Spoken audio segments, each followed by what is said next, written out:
Assalamualaikum warahmatullahi wabarakatuh. Perkenalkan, nama saya Nia Tasniawati. Saya dari Fakultas Keguruan dan Ilmu Pendidikan, Prodi Matematika. Pada video kali ini, di sini saya akan sedikit menjelaskan tentang 8 keterampilan dasar mengajar. Pertama, keterampilan bertanya dasar dan lanjut. Perlu kita ketahui, seorang guru itu merupakan pembantu siswa dalam mencapai tujuan pembelajaran. Jadi, sebelum belajar, seorang guru ini harus membangkitkan minat belajar siswa terlebih dahulu terhadap materi yang akan disampaikan di dalam kelas.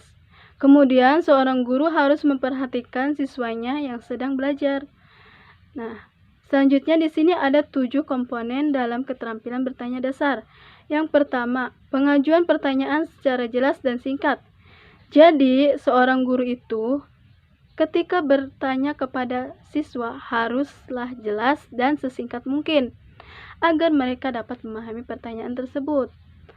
Yang kedua di sini pemberian acuan.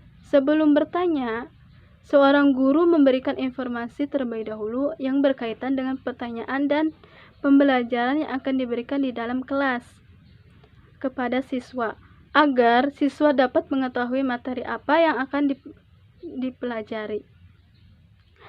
Yang ketiga di sini pemusatan. Pemusatan di sini sangatlah penting bagi siswa dan guru. Jadi ketika ada yang menjawab pertanyaan dari guru, bagaimana siswa dapat pemusatan perhatian dari guru tersebut. Nah, yang keempat di sini ada pemindahan giliran. Pemindahan giliran di sini misalnya siswa tidak dapat menjawab pertanyaan dari guru. Kemudian guru tersebut melemparkan pertanyaannya kepada siswa yang lain. Yang kelima, penyebaran. Penyebaran di sini artinya guru itu memberikan pertanyaan kepada seluruh siswa dengan pertanyaan yang berbeda-beda. Yang keenam di sini pemberian waktu berpikir. Jadi, ketika guru bertanya kepada siswa, maka berilah waktu untuk mereka berpikir menjawab agar jawaban tersebut sesuai dengan apa yang diharapkan oleh guru atau benar. Yang ketujuh di sini ada pemberian tuntunan. Nah, pemberian tuntunan di sini ketika siswa telah menjawab pertanyaan dari guru, misalnya jawabannya itu sudah benar, cuman kurang tepat, maka guru itu harus membantu. Selanjutnya di sini ada pun hal-hal yang harus diperhatikan dalam keterampilan bertanya dasar. Di sini ada 2 ya teman-teman. Yang pertama kehangatan dan keantusiasan. Nah, kehangatan dan keantusiasan di sini ketika seorang guru mengajar di dalam kelas, maka itu diperlukan postur tubuh, mimik wajah, kemudian cara penyampaian materi di dalam kelas. Suaranya juga harus diperhatikan ya teman-teman, bagaimana itu sangat diperlukan sekali. Adapun di sini keantusiasan itu pembawaan atau penjelasan yang dijelaskan oleh guru. Yang kedua, kebiasaan yang harus dihindari. Yang pertama, menjawab pertanyaan sendiri. Menjawab pertanyaan sendiri di sini ketika guru memberikan pertanyaan kepada siswa, kemudian langsung dijawab. Itu tidak boleh ya teman-teman. Yang kedua, mengulang jawaban dari siswa. Itu juga tidak boleh. Yang ketiga, mengajukan pertanyaan secara berulang-ulang. Itu juga tidak boleh. Yang keempat, meminta jawaban serempak. Meminta jawaban serempak di sini mungkin si siswa itu menjawab pertanyaan dari guru itu secara serempak, maka itu tidak akan efektif dalam proses belajar mengajar. Nah, maka di dalam kelas itu ada kemungkinan keramaian. Itu juga tidak boleh ya teman-teman. Selanjutnya di sini ada keterampilan lanjut, di mana setelah tadi memberikan motivasi kepada peserta didik, maka di sini mengembangkan kemampuan siswa dalam menentukan pengelompokan dan melalui informasi yang diperoleh. Di sini ada komponen-komponen dalam keterampilan lanjut. Yang pertama, pengubahan tuntunan tingkat kognitif dalam menjawab pertanyaan. Jadi, seorang guru di sini biasanya tingkat kognitif itu ada 2 tingkatan. Yang pertama, tingkatan kognitif rendah ke tingkatan kognitif yang lebih tinggi. Seperti di sini ada pemahaman, analisis, sintetis, kemudian evaluasi. Yang kedua di sini ada pengaturan urutan pertanyaan. Jadi di sini siswa juga tidak langsung diberikan pertanyaan yang sulit, tetapi guru juga harus mengurutkan pertanyaannya. Misalnya dari tingkat yang rendah ke tingkat yang sedang, kemudian ke tingkat yang lebih tinggi. Yang ketiga di sini ada penggunaan pertanyaan pelacak. Penggunaan pertanyaan pelacak di sini, jika pertanyaan yang diberikan oleh siswa dinilai benar oleh guru, tetapi masih dapat ditingkatkan menjadi lebih sempurna atau lebih baik lagi. Yang keempat di sini ada peningkatan terjadinya interaksi. Nah, semua siswa itu ikut berinteraksi untuk menjawab pertanyaan dari guru tersebut, dan siswa tersebut akan mengeluarkan ide atau gagasannya sendiri. Selanjutnya yang kedua ada keterampilan memberi penguatan. Keterampilan memberi penguatan ini sangatlah penting bagi siswa karena termotivasi dan siswa juga dapat mendorong belajar lebih giat lagi sehingga menimbulkan percaya diri siswa tersebut. Bentuk respon baik verbal maupun non-verbal yang merupakan bagian dari modifikasi tingkah laku guru terhadap tingkah laku siswa yang memberikan informasi atau timbal balik. Nah, di sini ada non-verbal. Non-verbal di sini melalui gerakan, mimik muka, sentuhan, menguatkan dengan kegiatan yang menyenangkan. Nah, yang ketiga di sini keterampilan mengadakan variasi. Keterampilan mengadakan variasi ini, variasi dalam kegiatan belajar mengajar sebagai perubahan dalam proses interaksi belajar mengajar. Tujuan utamanya itu untuk mengurangi rasa membosankan yang membuat siswa itu tidak fokus. Nah, di sini juga ada jenis-jenis variasi. Yang pertama di sini variasi dalam gaya mengajar. Di dalamnya itu ada penggunaan variasi suara. Jadi seorang guru itu harus mengatur nada atau intonasi dalam mengajar. Yang kedua, media variasi.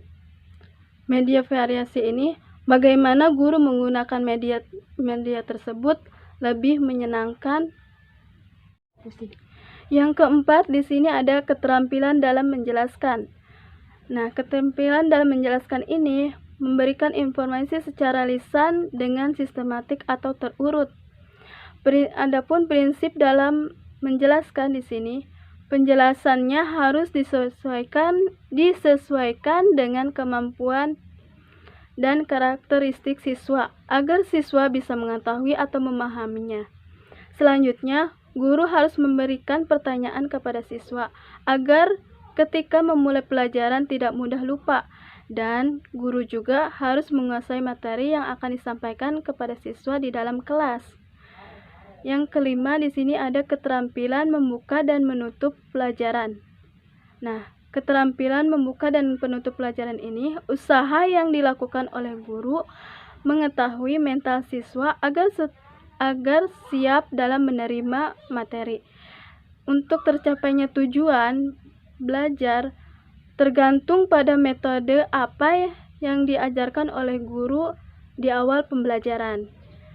Nah, keterampilan menutup pelajaran di sini adalah keterampilan guru dalam mengakhiri kegiatan belajar. Dalam menutup belajar, guru dapat menyimpulkan materi yang sudah disampaikan. Selanjutnya yang keenam, keterampilan memimpin diskusi kelompok kecil.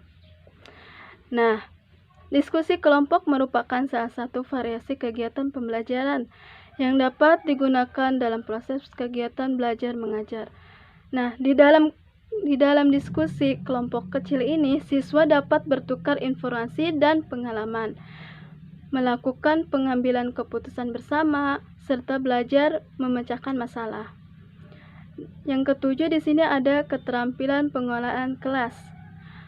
Nah, di mana kemampuan pengelolaan kelas di sini, kemampuan guru dalam mewujudkan dan mempertahankan suasana belajar mengajar yang optimal.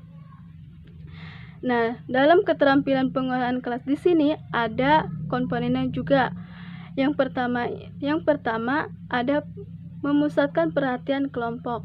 Jadi, guru perlu memusatkan perhatian kepada setiap kelompok. Yang kedua di sini ada menunjukkan sikap tanggap. Nah, seorang guru itu harus menunjukkan sikap tanggap kepada siswa. Jadi ketika ada siswa yang bertanya di luar materi, maka harus adanya sikap tanggap dari seorang guru. Yang ketiga di sini ada petunjuk yang jelas. Jadi guru harus ada petunjuk yang jelas itu seperti apa. Nah, yang keempat di sini menegur. Menegur di sini bagaimana guru itu menegur siswanya yang tidak memperhatikan guru dalam proses belajar atau dalam menyampaikan materi. Nah, yang kelima di sini pengendalian kondisi belajar. Pengendalian kondisi belajar ini memodifikasi tingkah laku. Jadi seorang guru itu harus dapat mengubah tingkah laku siswa yang tadinya negatif menjadi positif. Selanjutnya di sini yang ke-8 ada keterampilan mengajar kelompok kecil dan perorangan. Nah, di sini jumlah siswa dalam bentuk seperti ini 3 hingga 8 orang setiap kelompok kecil dan 1 orang untuk perorangan.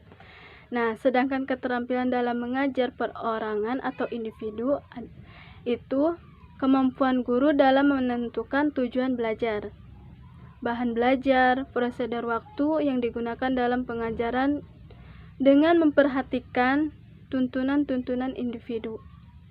Nah, di sini juga ada tujuan guru mengembangkan keterampilan mengajar kelompok kecil dan perorangan. Yang pertama ini ada keterampilan dalam pendekatan pribadi.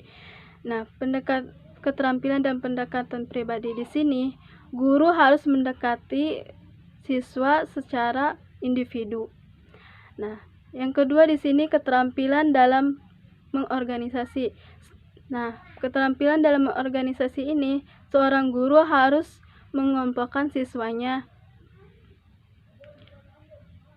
Yang ketiga di sini keterampilan dalam membimbing belajar.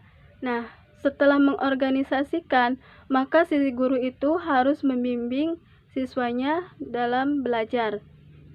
Nah, yang keempat di sini keterampilan dalam merencanakan dan melaksanakan. Nah, setelah membimbing belajar, maka guru itu merencanakan terlebih dahulu. Setelah merencanakan, maka guru tersebut akan melaksanakan belajar mengajar.